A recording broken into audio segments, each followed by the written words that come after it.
नमस्कार। Challenge board में आप सभी का स्वागत है। दोस्तों, मैं हूं विकेश कुमार और आज की इस वीडियो में हम लोग बात करेंगे प्रश्नावली 5.1 के प्रश्न संख्या 4 के 8 से लेकर के 11 तक। दोस्तों, यदि आप इस चैनल पर नए हैं तो एक लाइक कर दीजिएगा, चैनल को सब्सक्राइब करने के साथ साथ बेल आइकन को प्रेस जरूर कर दीजिएगा ताकि आने वाला प्रत्येक वीडियो का नोटिफिकेशन सबसे पहले आप तक पहुंचे। तो आइए अब हम शुरू करते हैं। प्रश्नावली 5.1 के प्रश्न संख्या चौथा का 8 से लेकर के 11 तक का सोल्यूशन हम इस वीडियो में करने वाले हैं। प्रश्न संख्या 1 से लेकर के 7 तक का सोल्यूशन मैंने पिछले वीडियो में ही कर दिया है। यदि आप नहीं देखे हैं तो प्लेलिस्ट या डिस्क्रिप्शन में जाकर पूरे वीडियो को देख सकते हैं। तो आइए अब हम शुरू करते हैं। ध्यान दीजिए कि इस क्वेश्चन में कहा जा रहा है कि निम्नलिखित में से कौन कौन एपी है। यदि कोई एपी है तो इसका सार्व अंतर ज्ञात कीजिए और इनके 3 और पद लिखिए। ठीक है, यानी कि 1 से लेकर के 15 तक का सोल्यूशन एक ही जैसा है, ठीक जिस तरह से मैंने पिछले वीडियो में सोल्व किया था। ठीक है, तो आइए हम इसको सोल्व करते हैं। एक्सरसाइज 5.1 है और प्रश्न संख्या है यानी कि क्वेश्चन नंबर है चौथा का 8 नंबर। ठीक है, चलिए तो सबसे पहले हम यहाँ पर लिखेंगे दिया गया है। क्या लिखेंगे? दिया गया है, दिया गया है। ठीक है, क्या दिया गया है? तो यहाँ पर हमें दिया गया है -1/2। ठीक है, फिर -1/2, फिर दिया गया है -1/2 और फिर दिया गया है -1/2, यानी कि मेरा सूची दिया गया है। ठीक है, और कहा यह जा रहा है कि हमें सबसे पहले ये जानना है कि ये सूची जो है कि एपी में है या नहीं। ठीक है, अगर ये एपी में होगा तो इसका 3 पद और हमें निकालना है। अगर एपी में नहीं होगा तो इसको यहीं पर छोड़ देना है। ठीक है, तो सबसे पहले क्या करेंगे, देखिए इस प्रकार के क्वेश्चन को सोल्व करने के लिए सबसे पहले हमें क्या करना होता है, इसके पद को लिखना होता है। ठीक है, यानी कि -1/2 फिर -1/2, ये सब क्या है? पद है। यानी कि A1 मेरा पद हो गया। ठीक है, पहला पद है मेरा। A2 मेरा दूसरा पद हो गया। A3 मेरा तीसरा पद हो गया और A4 मेरा चौथा पद हो गया। ठीक है, इसी तरह से और भी है तो पद भी और होते चला जाएगा। ठीक है, अब दोस्तों इसमें हमको ये पता करना होता है कि इसका सार्व अंतर समान है या नहीं। ठीक है, तो सार्व अंतर अगर समान होगा तो एपी में है, अगर सार्व अंतर समान नहीं होगा तो एपी में नहीं है। ठीक है, तो देखिए सार्व अंतर समान है कि नहीं है ये कैसे पता चलेगा? तो इसका एक फॉर्मूला होता है, सार्व अंतर D1 बराबर, देखिए इसको लिखते हैं A2 - A1, यानी कि इसमें से हम इसको घटा देते हैं। ठीक है, यानी कि A2 का मान कितना है? 1/2 है। ठीक है, माइनस में है और फिर माइनस करते हैं A1 यानी कि 1/2 माइनस में। ठीक है, माइनस में 1/2 स्पष्ट है। देखिए -1/2 और माइनस माइनस प्लस हो जाएगा और 1/2। देखिए दोनों को माइनस करेंगे तो यहाँ पर आ जाएगा 0। देखिए 1/2 माइनस में है, फिर 1/2 प्लस में है, दोनों को माइनस करेंगे तो 0 आ जाएगा। ठीक है, फिर यहाँ पर निकाल लेते हैं D2। ठीक है, क्या निकालेंगे? D2 निकालेंगे तो D2 बराबर हो जाएगा A3 - A2। ध्यान दीजिए कि A3 का मान कितना है? तो -1/2 है, -1/2, फिर माइनस करना है A2, तो A2 में कितना है? फिर -1/2 है तो -1/2, यानी कि -1/2 और प्लस 1/2, यानी कि यहाँ भी 0 आ जाएगा। फिर निकाल लेते हैं हम D3 यानी कि A4 - A3। A4 का मान कितना है? तो देख सकते हैं -1/2 है तो -1/2 हो गया और माइनस फिर माइनस करेंगे कितना? A3 को माइनस करेंगे यानी कि -1/2। ठीक है, यहाँ पर हो जाएगा -1/2 और माइनस माइनस प्लस हो जाएगा 1/2, फिर यहाँ पर आ जाएगा 0। तो आप देख पा रहे हैं कि यहाँ पर D1 का मान 0 आया है, D2 का भी मान 0 आया है, D3 का भी मान 0 आया है, यानी कि सार्व अंतर समान है। और क्वेश्चन में क्या कहा जा रहा है कि अगर सार्व अंतर समान हो तो 3 पद हमें और निकालना है। ठीक है, तो इसका 3 पद हम और निकालेंगे क्यों? कि इसका सार्व अंतर समान है। देखिए यहाँ पर A4 है तो अब हम निकालेंगे A5। और आपको अच्छी तरह से पता है कि A5 का फॉर्मूला क्या होता है, यानी कि A + 4D। ठीक है, देखिए A का मान कितना है? तो A का मान है -1/2। ठीक है, जोर 4 गुने और D का मान कितना आया है? 0 आया है तो 0 कर देंगे। ठीक है, चलिए फिर देखिए यहाँ पर हो जाएगा -1/2 और 4 में गुना करेंगे 0 से तो यहाँ पर आ जाएगा 0।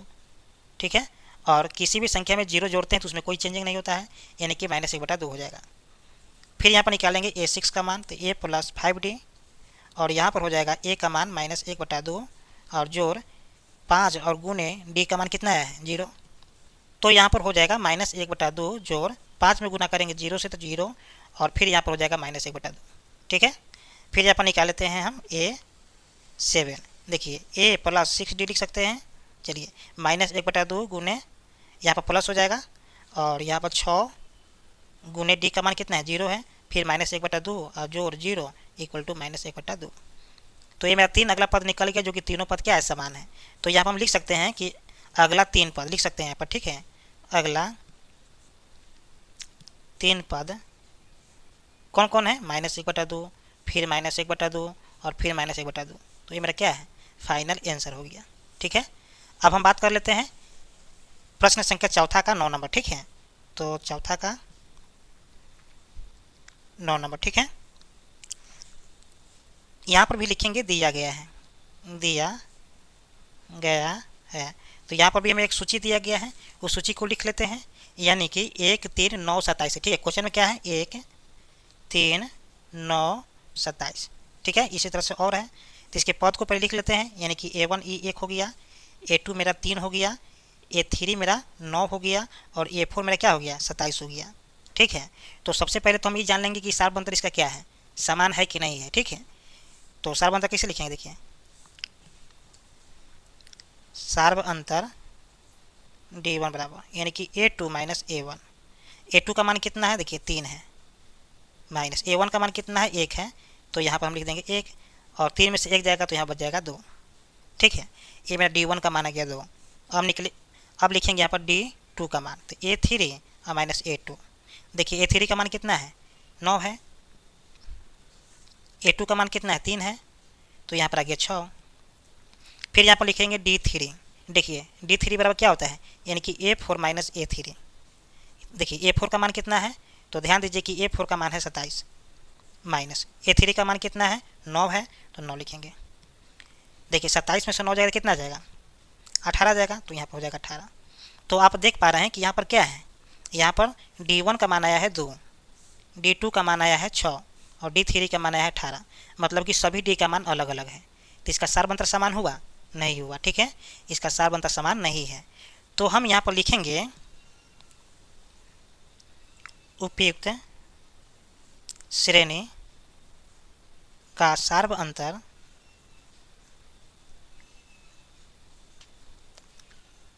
समान नहीं है, अतः यह श्रेणी AP में नहीं है, AP में है ही नहीं, ठीक है। तो ये हो गया मेरा फाइनल आंसर, ठीक है। तो अब हम बात कर लेते हैं चौथा का 10 नंबर, ठीक है। चौथा का 10 नंबर यहाँ भी लिखेंगे दिया गया है, दिया गया है। सब इसी तरह से क्वेश्चन बनेगा, ठीक है। जिस तरह से एक क्वेश्चन बन रहा है उसी तरह से सब क्वेश्चन बनेगा, सिर्फ आपका कैलकुलेशन सही होना चाहिए। यहाँ भी सूची दिया होगा, तो सूची को पहले हम लिख लेते हैं, 10 नंबर में है, ठीक है। तो 10 नंबर में कहा जा रहा है A है, फिर यहाँ पर 2A है, फिर यहाँ पर है 3A और फिर यहाँ पर है 4A। इसी तरह से और आगे है, ठीक है। चलिए इसको हम लिख लेते हैं कि A1 बराबर A है, ठीक है, A2 बराबर 2A है, A3 बराबर 3A है और A4 बराबर 4A है। याद रहेगा आपको। चलिए अब क्या करेंगे कि यहाँ पर देख लेते हैं कि सार अंतर समान है कि नहीं है, ठीक है। तो हम पहले D का मान निकालेंगे। देखिए D बराबर क्या हो जाएगा, D1 बराबर A2 माइनस A1। A2 का मान कितना है, देखिए A2 का मान है 2A, यहाँ पर लिखेंगे 2A माइनस A1 का मान कितना है, A है, और जब माइनस करेंगे तो A गुया जाएगा, 2 को A में से A गुया चल गया तो A गुया जाएगा। और यह निकालेंगे हम D2 का मान। देखिए D2 बराबर क्या हो जाएगा, यानी कि A3 माइनस A2। देखिए A3 बराबर क्या है, देखिए A3 बराबर 3A माइनस 2A है, तो यहाँ पर 2A दिया हुआ है, माइनस करेंगे तो यहाँ पर क्या जाएगा, A गुया जाएगा। फिर निकालेंगे हम D3 का मान। देखिए D3 बराबर क्या हो जाएगा, तो A4 माइनस A3।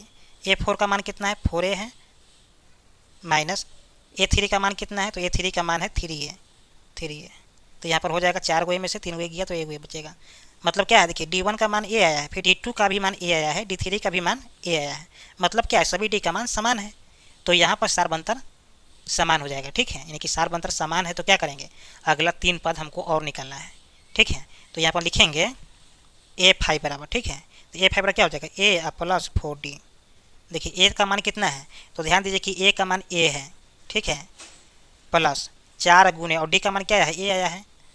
देखिए A प्लस 4A, ठीक है, यानी कि 4 को A और 1 को क्या हो गया, 5 गो हो गया। स्पष्ट है। चलिए फिर निकाल लेते हैं A6 का मान, यानी कि A प्लस 5D। देखिए ए का मान तो ए ना है, प्लस 5 गुने डी का मान कितना है, डी का मान 1 आया है, देख सकते हैं आप। तो यहाँ पर है ए प्लस 5a, यहाँ पर ए हो जाएगा और दोनों को जब जोड़ेंगे तो 6 भी आ जाएगा। फिर इसी तरह से हम लिखेंगे A7 का मान, तो A7 बराबर क्या हो जाएगा, ए प्लस 6d, यानी कि ए का मान तो ए ही है, प्लस 6 गुने और डी का मान क्या आया है, तो ए आया है, तो यहाँ पर हो जाएगा ए प्लस 6a बराबर हो जाएगा 7a। ठीक है, तो इस तरह से मेरा हो गया फाइनल आंसर। ठीक है, आप चाहे तो यहाँ पर लिख सकते हैं कि अगला 3 पद 5a 6a 7a। स्पष्ट है। चलिए, तो अब हम बात कर लेते हैं चौथा का 11 नंबर। ठीक है, चौथा का 11 नंबर। ठीक है, चलिए देखिए यहाँ पे लिखेंगे दिया गया है, दिया गया है। देखिए क्या दिया गया है, तो यहाँ पर भी हमें एक सूची दिया गया है, यानी कि है ए, फिर है ए स्क्वायर, फिर है ए क्यू, फिर है A4 और इसी तरह से और भी आगे है। ठीक है, तो इसके पहले हम लिख लेते हैं पद को। ठीक है, यानी कि ए बराबर क्या है, यानी कि A1 बराबर ए है, A2 बराबर क्या है, ए स्क्वायर है, A3 बराबर क्या है, ए क्यू है, और A4 बराबर क्या है, A4 बराबर है A⁴। ठीक है, तो हमें क्या करना है, इसमें हमको ये निकालना है कि सार्व अंतर समान है कि नहीं है। ठीक है, तो यहाँ पर लिखेंगे हम सार्व अंतर D1 बराबर, देखिए A2 माइनस A1 होता है। A2 का मान कितना है, देखिए A2 का मान ए स्क्वायर है, A1 का मान कितना है, ए है, तो ये दोनों तो घटेगा नहीं, तो यहाँ पर हो जाएगा ए स्क्वायर माइनस ए। ठीक है, फिर निकाल लेते हैं हम D2 का मान, यानी कि A3 माइनस A2।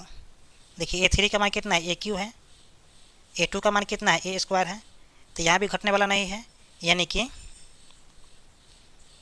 ए क्यू माइनस ए स्क्वायर हो जाएगा।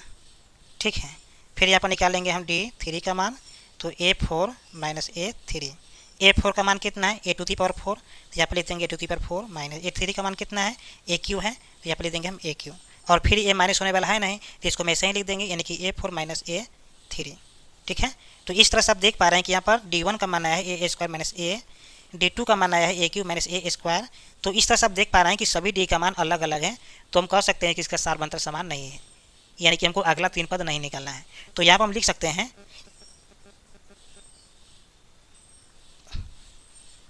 उपयुक्त श्रेणी का सार्व अंतर